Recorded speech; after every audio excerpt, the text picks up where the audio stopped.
Hello, everyone, or whoever's here. Hope you're all doing well. So I thought I'd just come live for a bit. I don't know, maybe half an hour or so. Just have a bit of a chat. A bit of cup of tea and a bit of a chat. As there's no Friday reads tonight, as my partner in crime, Sean, is feeling, unfortunately, not feeling very well. So I thought, yeah, I might as well just come on and bore you if anyone's here. And feel free, obviously, to comment and direct the conversation any way you want to go. But I might as well start with talking about what I have or been reading this week. I actually haven't finished anything. Hello, Sonia. Good to see you. It's good you've come in, actually, because I was just going to talk about what I've been reading. So, and of course, I'm reading this with you. And I haven't left an update yet, but I have read through part 2.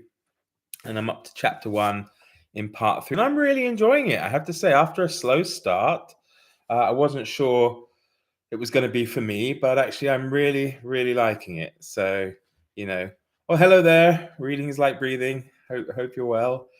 So yeah, it's actually a really good book. Has your opinion changed so far, Sonia? Because we both kind of thought it got up to, well, you're the one who said we had to finish part 2.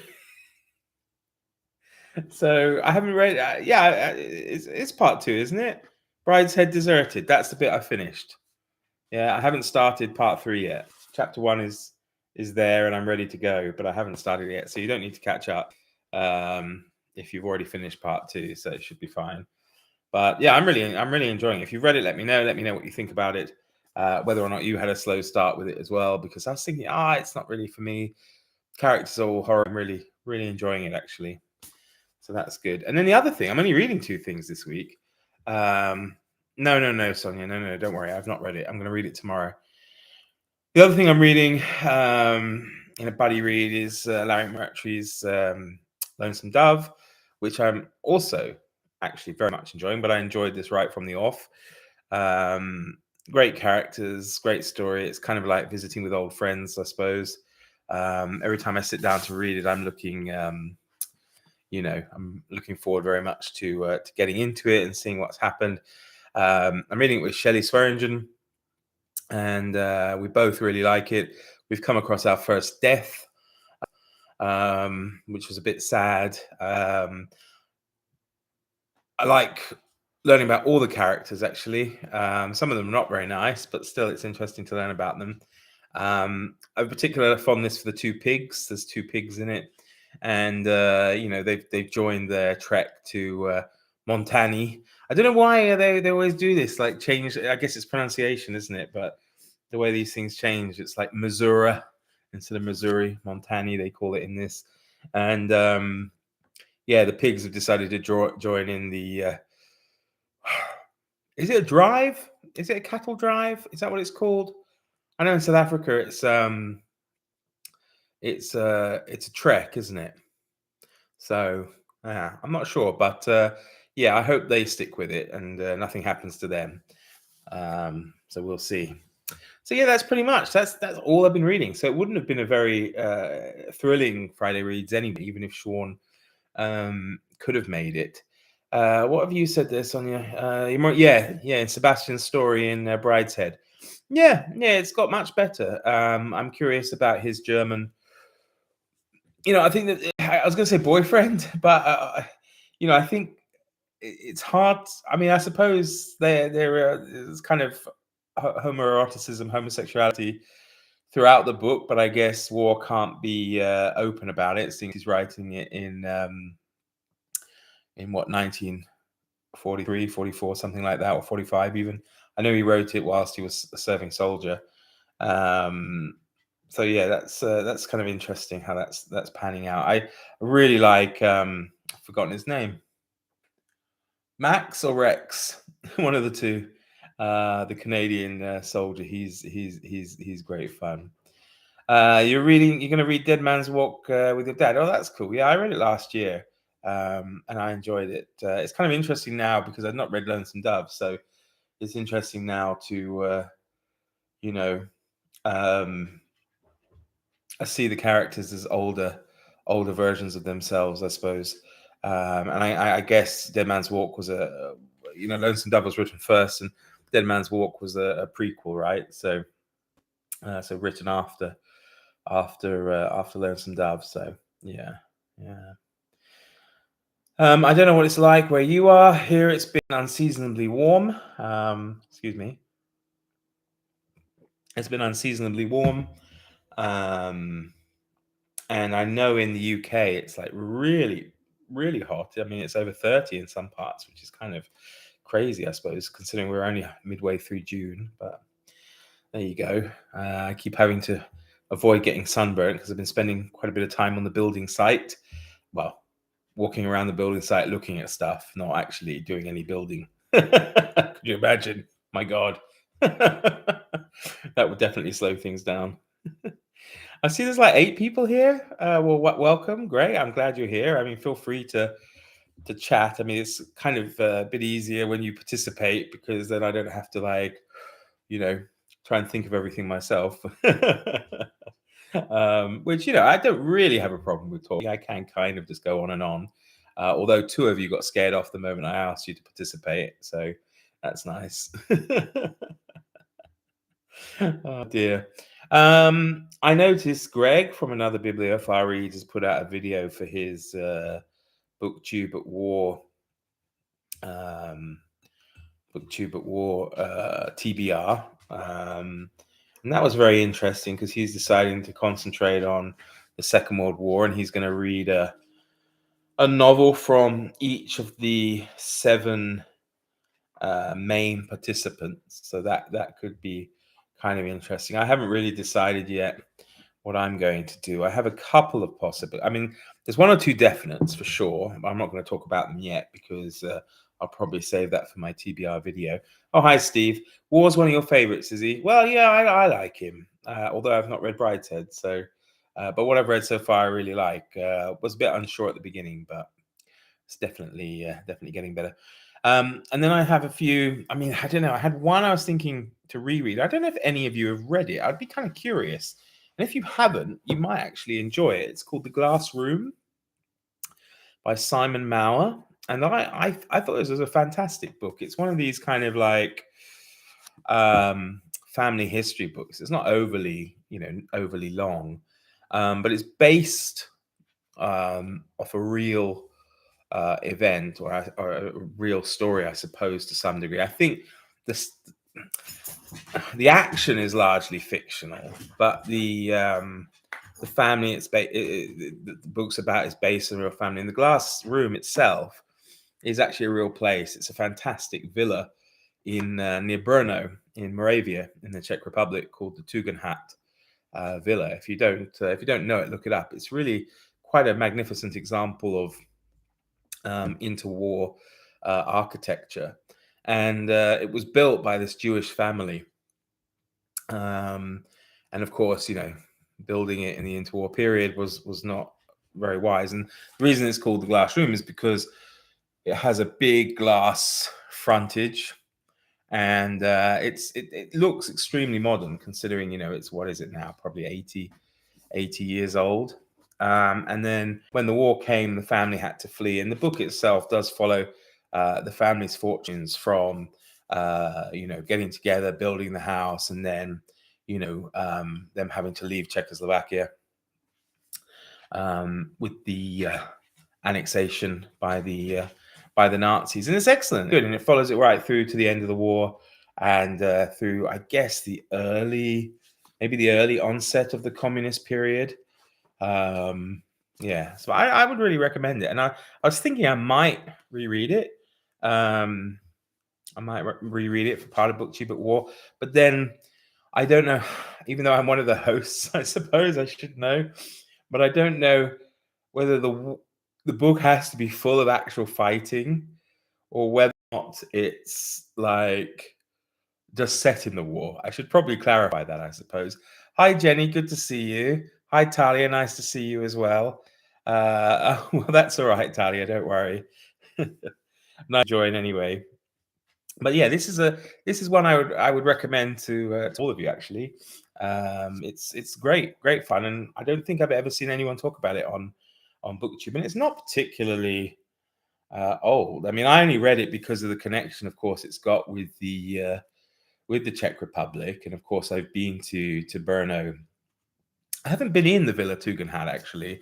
I keep meaning to, but you have to. If I remember rightly, you have to kind of reserve it. There's a diagram here which is similar, I suppose, to what the villa would have looked like. But it is, I believe it's like a UNESCO. It might be a UNESCO site actually, because it's of such architectural importance. And yeah, this is just a great. So I'll read the back to you. Why not? Why not? Honeymoon in Venice in 1928. Victor and Liesel Landauer face a new. The original family was Tugendhat, hence the name. So they changed the names here. Face a new world when they meet brilliant architect Rainer von Abt. Soon, on a hillside near a provincial Czech town, the Landauer house, with its celebrated room, will become a modernist masterpiece of travertine floors and onyx walls, filled with light and optimism. But as Victor is Jewish, when Nazi troops arrive, the family must flee. The house slips from hand to hand, Nazi to Soviet, and finally to the Czechoslovak state. It becomes a laboratory, a shelter from the storm of war, and a place where the broken and ruined find some kind of comfort until, with the collapse of communism, the Landauers can finally return to where their story began. And it is, yeah, excellent. I recommend it. And then there's two others that I was thinking about, which I haven't read. So maybe you have. And if you have, you can let me know. I'm just trying to come up with this TBR, and it's always nice to ask people's opinion. Now, Steve Donahue has a very poor opinion of this book. I think he finds the author pretentious because the author's American, and yet he wrote this work in French, apparently, and then actually didn't translate it himself. So he had somebody else translate it. And it's called The Kindly Ones. And it's quite a big book. And it's 1,000 pages. And I thought that could be a possibility. But then, do I want to read a lot of big books for Booktube at War? How easy is it to read? I'm not sure. Probably not that easy. I don't know. If you've read it, do let me know, because I think that could be interesting. But if you're curious as to what it's about, and I don't know why the American author wrote it in French. I suppose he lives there. I'm guessing. I don't know.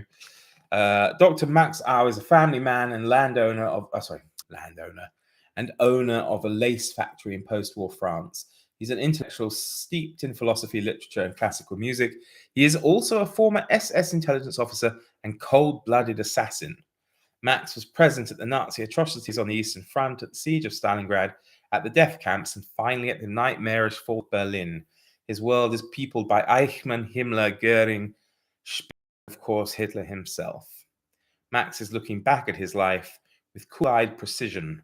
He is speaking out now to set the record straight. So I don't know. I think that does seem like it would be pretty good. I mean, it was one of those weird things where I ordered it and literally, I don't know, just before it arrived or just after it arrived, Steve Donahue mentioned it. He says, oh, it's a tough book. It's he's very pretentious, this guy writing it in a foreign language and then not actually translating it himself. So I thought, And then one I've been meaning to read for a while.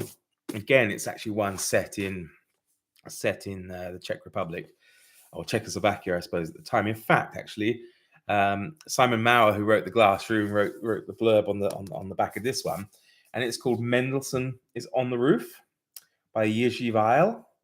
And I don't know if this is based off a true story or not, but I read it. I don't know where I came across it. It might have been in. There's a wonderful book by Laurent Binet called HHHH, and it's about the assassination of Reinhard Heydrich in Operation Anthropoid, where Czech special, what do you call them? Assassins, I suppose, working with the Special Operations Executive out of London, had a plan to assassinate the Reichsprotector, the German governor, if you like, of Bohemia Moravia. Slovakia had its own puppet fascist regime, so that wasn't really included. And he mentions this book, actually. And I don't know if he mentions it as it was if it was based on truth or not, but it's to do with the idea that in Prague, on top of the National Concert Hall, there are statues of all these great uh, composers, and Heydrich orders Mendelssohn to be removed because Mendelssohn, of course, is Jewish, and they say he says something like to the workmen, take it down, and they say, well, which one is Mendelssohn? And they say, well, don't be stupid, he's Jewish, he's the one with the big nose. And in the end, I think they end up taking down Wagner or something by accident. Yeah, that's how it goes. So Weil himself is Jewish. The inset here says SS officer Julius Schlesinger is ordered to remove the statue of the Jewish composer Mendelssohn from the roof of the Prague Academy of Music before an official concert. Unsure which amongst the decorative statues is Mendelssohn, he tells his men to remove the statue with the biggest nose. Yeah, unfortunately, this is the statue of Wagner. So I don't know. It's supposed to be darkly humorous, and that could be rather interesting, I think, to read. And it's always nice to read a book, based in and around a country where one has spent time or where one lives, I think. So, yeah, there we go. I think it could be an interesting event. I don't know if any of you are taking part in Booktube at War, or if you've been thinking about it, or if you're kind of thinking of a part of the possibility, thing like that. You see, I managed to talk for a while, actually. What have I done? 16 minutes? Not too bad. With minimum amount of comments. Though I probably am just background noise, right? You're probably all trying to eat your lunch and stuff and have me on in the background, chatting away to myself. But I think it'll be a fun event, although I do have a creative difference when it comes to the inclusion of non-fiction. I don't think it should be included. I think it's kind of taking away a bit from war literature, war novels, because I think there's a certain skill in those alone without having to muddy it or detract from the experience of reading them by also including non-fiction. But my other co-host didn't seem to see a problem with that, and also I think it kind of conflicts a little bit with Historathon. So therefore, I will not be reading any fiction, any non-fiction rather, for Booktube at War. I will only be reading fiction. So it's my little bit of rebellion, I suppose, in that regard. But it's a democracy, isn't it? So, or is it? Well, I suppose it is, because the others didn't care. I was the only one who cared. So yeah. I still need to read the kindly ones. I started ones. Well, you see, yeah, that doesn't bode well, does it? So you still need to read it. You started once or twice and got distracted. So yeah, I'm not sure. It might be a bit of a big ask in the month of July anyway, because of course we've got the Women's World Cup readathon coming up, which is very exciting. I cannot believe we've got, I think, close to 65 participants in that. So that's wonderful. And this time around, at least, I'm not hosting it alone. I have a wonderful group of co-hosts in Alice and the Giant Bookshelf, Scally Danling, Roz from Scally Danling About the Books, and Jack the Rambling Raconteur. And it's really great fun to do it. I don't know. I know Sonia's used it before with me. And it is really good fun. I don't know if you're going to join in this time. I didn't see you had left a comment, Sonia, so maybe not. If you haven't, don't worry about it. But I think the fact it's the Women's World Cup, the fact that there are so many countries taking part that haven't taken part in any of the men's competitions that I've run so far, and I guess it's also an occasion to combine it with celebrating female authors. Jenny, I'm still trying to get over the trauma of accidentally running the lawnmower over the cable, destroying it, and blowing the fuses in the house. Well, that is quite traumatic. Although, Jenny, when I was a boy, a good friend of mine, his father, ran the lawnmower over his toe and shredded it while I was there. So that was kind of a bit more, maybe a bit more traumatic. The Spaminator, hey, how you doing? I guess you managed to sneak away. at least for a while. So what was I saying? Oh yeah, the Women's World Cup. I think it'll be great fun, and it's nice to have some co-hosts. It's quite a hard thing, really, to host on your own. Um, in the last competition, Elizabeth from Bookings and Books was a great help in that as well. Talia, does the Women's World Cup run concurrently with Jane Austen July? Partly. It runs from the 20th of July to the 20th of August. Now, I think it's the kind of event where you can combine it with a lot of these other events that are going on. I mean, I suppose in theory, you can read Jane Austen if you draw England as your team, yeah. But because there's obviously for the latter half or the second half of the competition takes place in August, and of course there's that Garbage in August event from Criminoli and others, and there's no reason, I guess, why one couldn't read so-called trash from any of the countries that are taking part, or whichever country you happen to get assigned. The live draw will be taking place on this channel on Sunday at 8 p.m. Central European Time, 7 p.m. British Summer Time, 6 p.m. Greenwich Mean Time. What that means. So I guess for the East Coast, is it 6 hours behind now? I never remember. But yeah, sometime Sunday afternoon, maybe 2 o'clock, something like that. Maybe 3 o'clock, 2 or 3 o'clock Eastern Standard Time, probably. So yeah, I think it works well. I think that you can combine it with a lot of events that happen to be going on. Now, for me, Jane Austen July is a nice event, but I did Pride and Prejudice last year. I might do one this year, but I also think perhaps I could.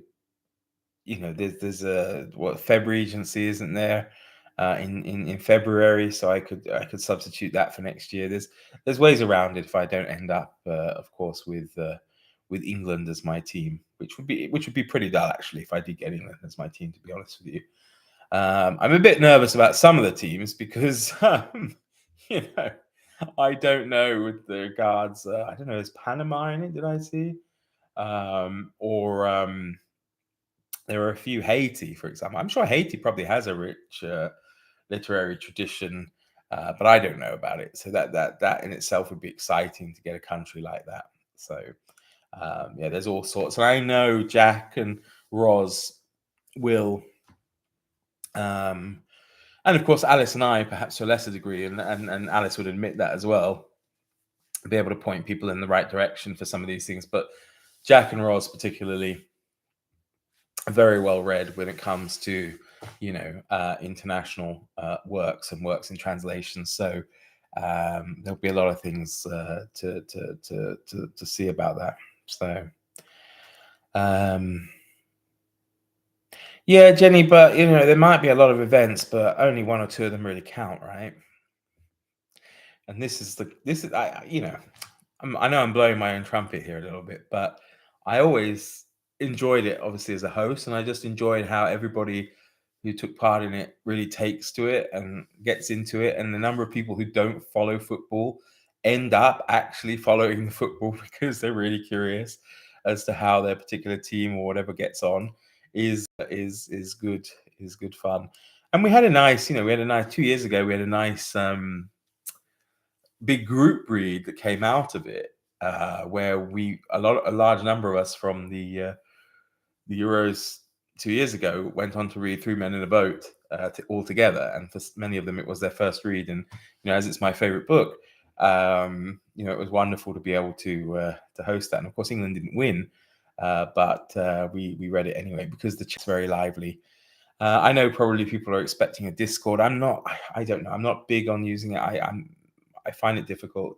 Vox is much easier, but of course it depends how many people can use Voxer compared to how many people prefer Discord, but yeah, it just seems much easier to me to use something like Discord for an event such as this. But we'll see. We'll see exactly how that goes or not. What about those of you watching? Are you taking part in any particular events throughout this month, for example? I don't even know what's going on in June, apart from June on the Range. But the only event I'm in this month. And then, of course, in July, as I said, Booktube at War for me. Probably not Jane Austen July. I haven't decided, but is there anything else in July? Apart from Women's World Cup, of course, those three. But maybe that's more than enough to be going on with. So, yeah, Talia, I wouldn't worry too much. Every team taking part definitely has books available in English. Often your library is a fantastic place and resource to be able to get those books. Ebooks are quite surprisingly available as well. When we did the Africa Cup of Nations readathon, it was a very rich resource being able to find out or to being able to acquire books from, I think, almost every African nation that took part through some means or another. And of course, it's not, it doesn't mean one has to read a novel, a complete novel for the team, because you might not be able to fit it in, but you can read a short story, you can read a poem, you could read a news article from that country, for example. I mean, a lot of these countries will have English language newspapers of some sort or other. The idea is just to have some experience of the culture of the countries that are taking part and perhaps broaden one's horizons. And it's kind of really the only time since I'm on Booktube where I've really been able to do that. As I spend a lot of time sticking within my comfort zone, whereas throughout the last three events, is it now? The Euros, a World Cup, and Africa Cup of Nations, I think so far, three. And now this one, the Women's World Cup. A great opportunity to be able to do that. Yes, Talia, a scholarly journal article would definitely work if you can find one, for example, from, one of these guys. There's 32 countries. The list isn't in front of me, but yeah. Well, happy Bloomsday to you as well, Alan. Good to see you. What's for dinner? I don't know. Haven't decided. It's in half an hour. Elvis will have to have his dinner. He's having organic turkey breast. And then me, I'll probably have, I don't know, I got some spinach in there, and maybe I'll have the other half of the organic turkey breast. Might not be that exciting, but it's too hot. It's too hot to really cook today. So, I cooked the turkey yesterday. So, yeah, I mean, yeah, fascinating stuff. And of course, Friday, the weekend's coming. That's also very nice. The week. It's funny as a teacher. The last month somehow, the year flies by, and then the last month seems to drag on and on and on. And it's kind of a weird time because, we have to close down our marks and things like that. So the actual teaching part kind of ends maybe 2 weeks, like proper imparting new information to the kids has ended because we have to close off the books in order to prepare the final marks and stuff like that. So, it means we spend a lot of time just kind of hanging out and chatting to the kids, which is nice. So we play games, actually. It was good fun with some of the smaller kids. We took the first grade and the fifth grade and we took them out and we play like a load of old English playground games with them, like Duck, Duck, Goose, or I don't know, Stuck in the Mud, or what's the time? Oh no, what's your favorite color, Mr. Crocodile? Little Fish Go Home, and all this kind of stuff. It was great fun. So, Jenny, it's 21 degrees here, and I'm pissed about it. Are you pissed about it? Scotland is not meant to be hot, just pretty. Yeah, well, yeah. I don't know if 21 degrees is particularly hot though, Jenny. If you said 31 degrees, 21 is quite pleasant. Yeah, I'd be quite happy to have it 21 degrees every day. Not sure what that is in Fahrenheit, though. Alexa, what's 21 degrees Celsius in Fahrenheit? 21 degrees Celsius is 69.8 degrees Fahrenheit. So it's 61 degrees. It's just 69 degrees. Well, 70, 69.8. So 70 degrees Fahrenheit. That's pretty nice. That's pleasant. So, Alan, mid-70s is fine for you, is it? So, I think that's a nice temperature, no? Even for me, I think once it gets over 25, then I don't really enjoy it. But yeah, but Jenny, the whole country's a giant air conditioner. Even if it's 21, surely the wind's still blowing around. And even at 20, you don't need it. You don't need aircon. My goodness, Jenny. Oh dear, yeah. I don't know. I just remember when I was at uni in Edinburgh, even when it was nice and hot, there was still always like a breeze or a wind that would come through and cool things down. But that's probably a lot's changed in 20 years, even climatically. So yeah, I have mixed feelings about air conditioning. I mean, I do enjoy it, and I'm somebody who, when I have access to it, it's a country that doesn't need it, generally speaking. I mean, maybe certain areas now, but the problem is it's a catch-22, isn't it, with air conditioning? Because I remember from living in Hong Kong that a lot of, when you had those units that backed out, the windows and the alleyways between the tall buildings and stuff like that used to be roasting because the heat given off from the units themselves, it'd be horrible. So 18 Celsius in Halifax. Yeah, that's lovely. That's all right. That's nice.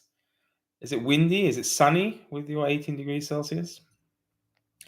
Jenny, anything double digits is too hot for you. Okay, you're a pure blood Scot and combust when in direct sunlight for too long. Yeah, well, I keep telling Sean that actually. I keep trying to, encouraging him, and I think it's one of his kind of hopes that he will be able to maybe one day actually move, because I think he would be better off somewhere like in Scotland or Wales or somewhere. I think because he has kind of moved into this almost for want of a better word, reclusivity, recluse life. I think it would be better for him to be somewhere that's got better air quality, better fresher environments. So that would be it would be really good. Maybe we should start a fundraising, get Sean moved up north campaign or something like that. So I tell you what, though, the only negative with that is, can you imagine moving? I mean, I'm getting nervous. Probably like a year away when I'm going to have to move, and I only got a fraction of the books and stuff that Sean's got. I couldn't imagine having to like pack up all Sean's books and send them up to Scotland. Yeah, that would be a big challenge, definitely. Well, I suppose he's got so many books. He could actually build a place out of books up there. So that would be kind of interesting. So slight wind, sunny, very nice. Yeah, well, that's how. Yeah, that's kind of how I like it. My favorite days are always those early spring days where there's slight chill, slight fresh chill in the air, clear blue sky, sunshine, lovely. Fresh air, wonderful. Talia, it's supposed to have thunderstorms. Well, that can be nice though. It depends. I don't know, like whether you get like flash flooding and stuff as a result of the thunderstorms, but can clear the air out, can't it? So yeah, that could be your gym workout. What's that? Moving Sean's books. Yeah, I guess. Yeah, you're probably right, Alan. Sean would probably have to unhaul. It would be pretty tough, I think, to move everything somewhere. At least, I mean, it would be pretty pricey too, I suppose. He'd have to get a U-Haul or something like that, and or several. Has he got? I think it's 5,000-6,000 books, which I suppose among some people in Booktube isn't that big.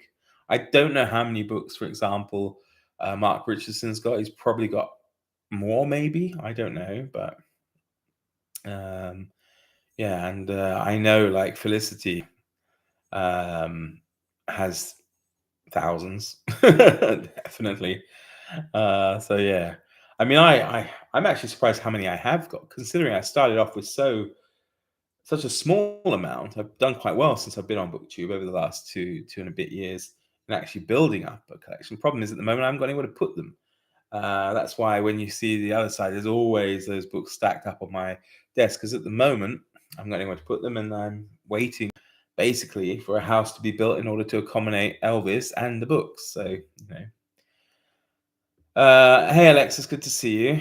Alan, Greg moved 52 book boxes across country.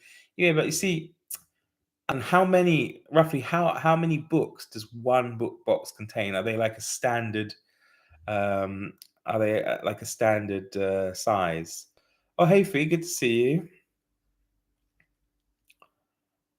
Because yeah, I mean, if you say like there's 100 books in a book box or 50 books in a box, I'm kind of curious as to how many you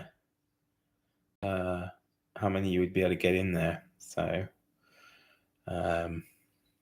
yeah. Oh, I'm sorry to hear that, Talia, that you get flare up with this kind of weather, with thunderstorms and rain. See, the funny thing is, I've got terrible psoriasis. It's looking better. Maybe not so good there actually, but then part of that's because of where my arm's been resting. But the sun, bizarrely, actually helped. I got sunburn at this food festival. I think I might have talked about this last week. I got sunburn at this food festival, and it looked horrific because the sunburn only seemed to burn the parts of my arm that have the psoriasis.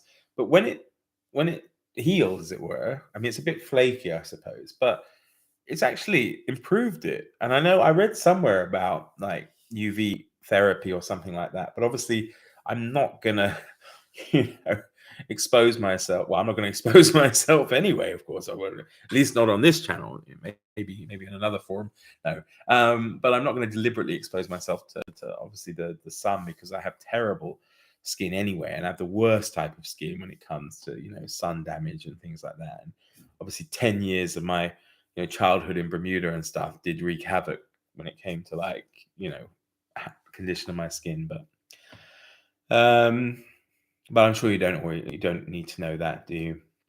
So, Alan, I haven't seen any of your poetry yet. I haven't actually been on BookTube yet today, apart from putting this up and think I'll do it. So, what does Bob say? Listening to this in the background in my house in Scotland while packing books for a house move. Yeah, how did you know? We are spying on you. But have you got 52 book boxes to move, Bob? And I'm curious, how many books have you got to move? Because as I said, if we're talking about Mr. Standfast there, it's thousands, which is crazy. Yeah, I don't think so, Alexis. I wouldn't what's the word? Force that on anybody, or subject the internet to such a such a site. I'll leave that up to Sean. Though I did actually send Sean a clip the other day, because I was really surprised. There's this kind of rather overweight builder guy in England who does have an OnlyFans, and he has like thousands of fans, I suppose, and he sends off like his sweaty tracksuit bottoms and that kind of stuff. So it's like, but I suppose to each is their own, maybe. Oh dear. Oh, sorry. Okay, Talia, take care of yourself. Hope you feel better. Have a great weekend. Yeah, that's right, Jenny. We're hiding in the garden. Yeah. So, who was it who said beauty is in the eye of the beer holder? Is that like Frank Sinatra or someone? D. Martin? I don't remember. But yeah. Oh dear. But yeah, it's I'm because I started out. You probably know I started another channel for my house building adventure, and that's kind of proving a bit fun. It's kind of nice to try and make some different videos, but it's difficult not to. The worst part is like hello everyone, welcome to my channel, Book Time. I'm on the other channel. It's like, welcome to Book Time with Elvis. No, it's not. It's welcome to my little house in Bohemia, or vice versa. It's going to become a little bit difficult. Yeah, no, I meant, Alexis, who said beauty is in the eye of the beer holder? Or somebody else. That's as gross as the lassie that sells her bathwater. I'm not sure what's gross, Jenny. My OnlyFans site or what? Oh, what, the sweaty the sweaty tracky bottoms, yeah. Margaret Wolf Hungerford first said beauty is I know. I mean, beauty is in the eye of the beer holder. It's a joke. Somebody said it, and I can't remember who it was. I'm sure it was one of the Rat Pack. You know, the idea is that everybody looks more attractive when you're drunk. Bob, 600 to 700 books in total. 31-liter boxes seem to be the sweet spot in terms of. Yeah, that is the problem with books, isn't it? It's their awkwardness of dimension and heaviness when you put them all together. So yeah, it's there we go. Steve, thank Kinky Fried. Is it? Do you say Friedman? Said the beer holder line. Yeah, I knew it was somebody, not Shakespeare. That would have been good. Oh dear. Yeah. Anybody know how to hotwire a Zamboni? Well, first, Spaminator, I'm having to wonder what a Zamboni is. Is it one of those ice cleaning machines they have at ice hockey games? Is that a Zamboni? Sounds like a pizza or something, doesn't it? Or that's a calzone or a calzone. Kinky Friedman. Yeah. It's a good line, though, isn't it? Beauty's in the eye of the beer holder. Spaminator, don't ask too many questions. All right. Well, then I don't know how to hotwire a Zamboni. Probably the same like you would hotwire anything that can be hot. I don't know. Do different cars hotwire in different ways, or is the principle same? You know, I know it's probably more difficult these days, isn't it, to hotwire cars? Yeah. He's not wrong about beer. Yeah. Well. Jenny, in Britain, is it the beer goggles? Is that what they call it? The beer goggles. Got the beer goggles on. No, I haven't got to use these for ages, these expressions. Alex has spent the morning checking out poets' names: James Wright, James Tate, James Dickey. Angela Kidman is fantastic. Elvis, Jesus, and Coca-Cola is my favorite. His books, but they're all pretty entertaining. Well, I should read that if it's got Elvis in there.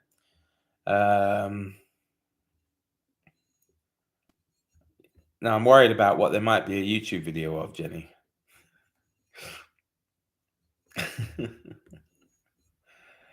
Hey, Bill, good to see you. Good to see you. Hope you're keeping well. Yeah, I don't know. I'm trying to picture him. I'll have to look him up. I'll have to look him up after this live. Oh, anything and everything. Yeah. So, what are y'all reading at the moment? I haven't got Sean to tell me about his book, so at least you don't have to give a massively long comment. Just put in the title or so. I'm kind of curious to see what you guys are reading. When I steal a G-string. Oh my God.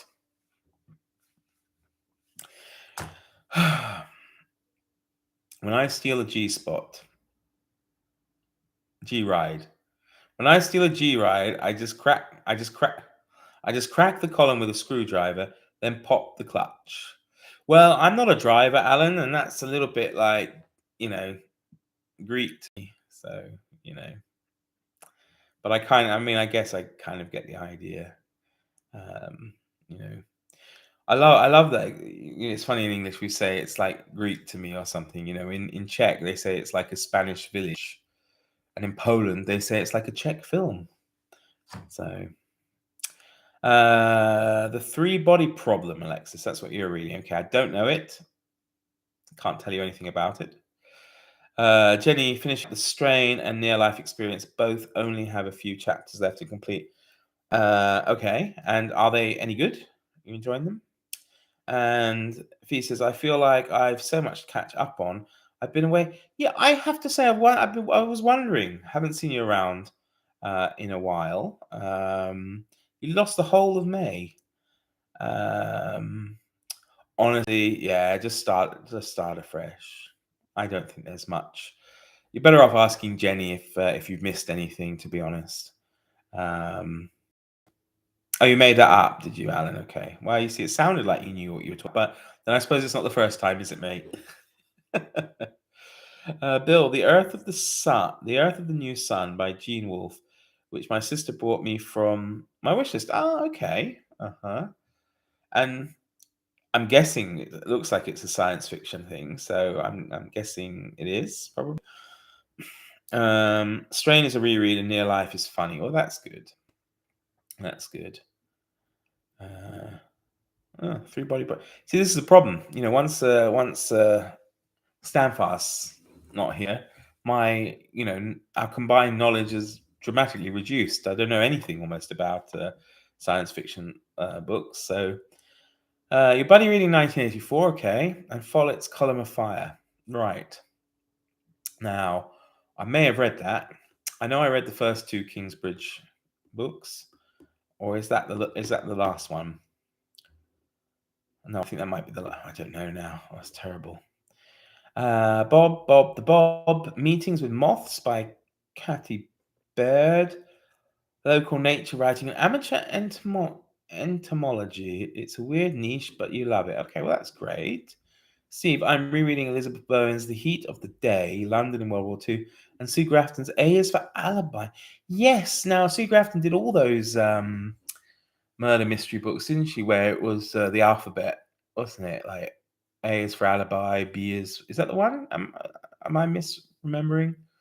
B is for baking soda or something, battery, or C is for cutting or something. I don't know. Alexis loves Gene Wolfe, Whole New Sun, and Long Sun series.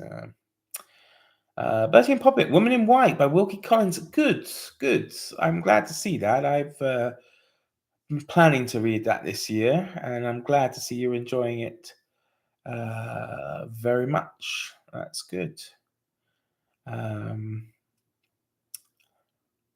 No, I'm talking nonsense. I'm thinking of reading Moonstone this year, rather. But Woman in White is a good one. So excellent.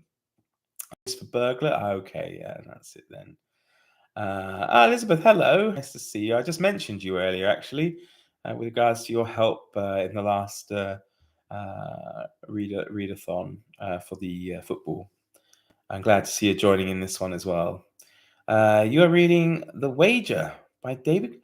Okay. I like David Grant. He's the Lost City Z and the Osage, isn't it? Killers of the Flower Moon, which I thoroughly enjoyed as well, which I see they've gone and made a film about. But okay, wonderful. Yeah, and he had another one I've got, but I didn't know he had a new one out. The Wager. I'm going to have to check that out. I like him. Yes, it is in fact one of those icy things. March of the Penguins 3 isn't getting made on my watch. Okay.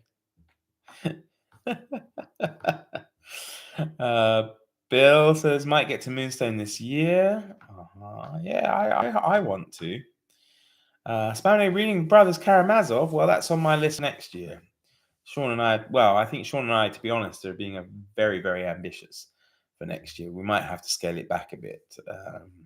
We've always done it. If you've noticed, we start off with big ambitions and kind of dwindle to rather smaller ones. But yeah, such is life, I suppose. Yeah, some light reading. Yeah, Brothers Karamazov light reading. Yeah, definitely.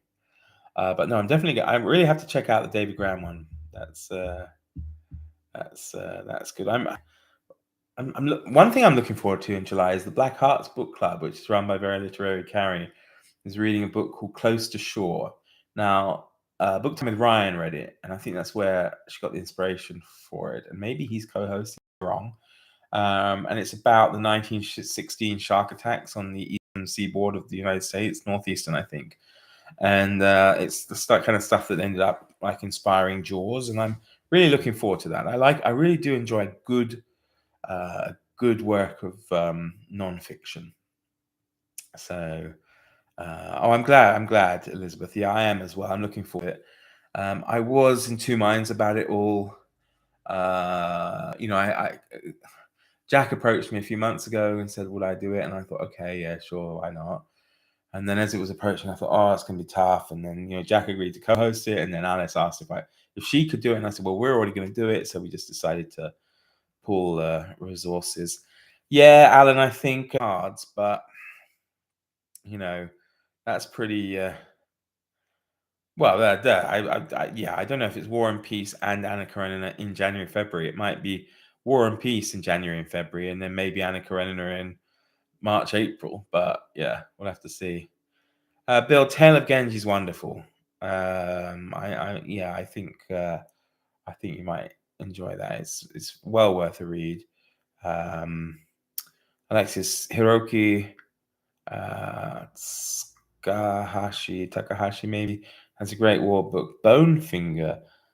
Oh, that could be interesting.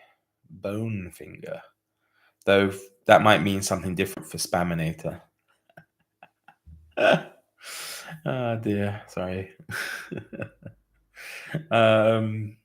Yeah, too early to be blue, isn't it? Really, for my American friend. Well, it's too early here. It's not even the 9 o'clock watershed.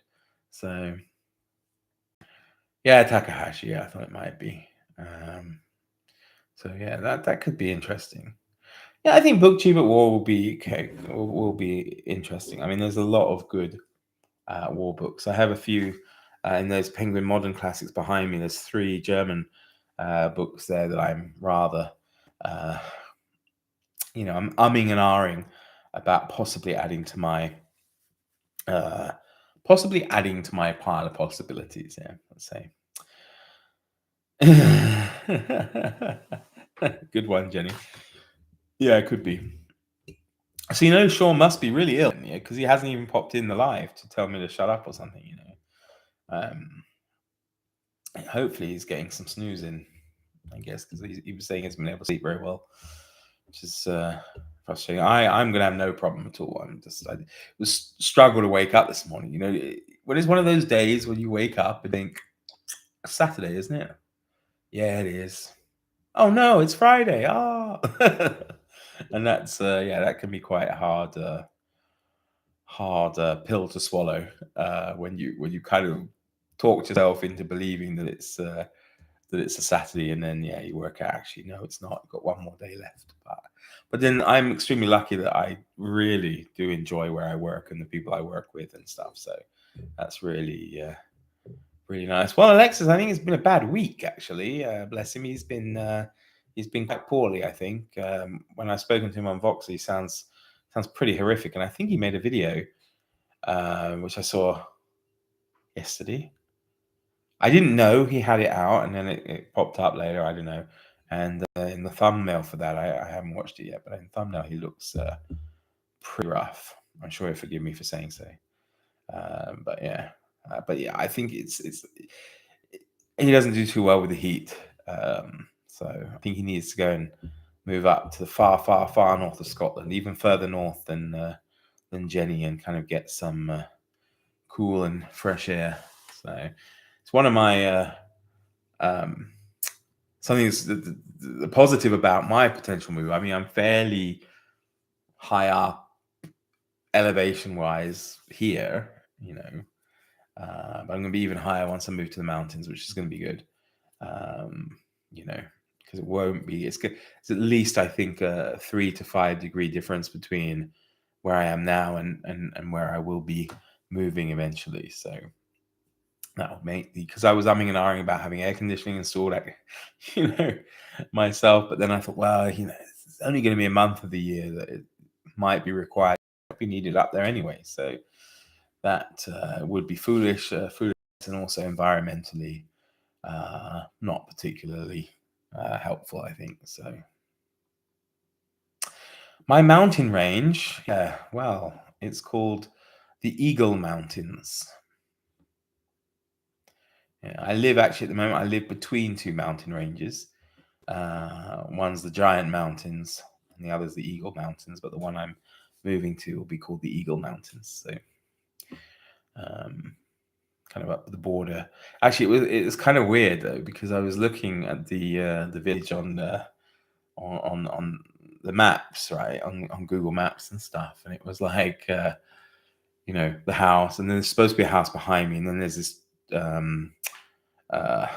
path up, and then it heads off into this forest. And I thought, well, I wonder, it shows a couple of like lonely cabins in the forest there. And just looking through it, and then I realized, oh my goodness, the border's there. So it's like literally on the border with Poland. I mean, it's probably something like maybe 5 miles, in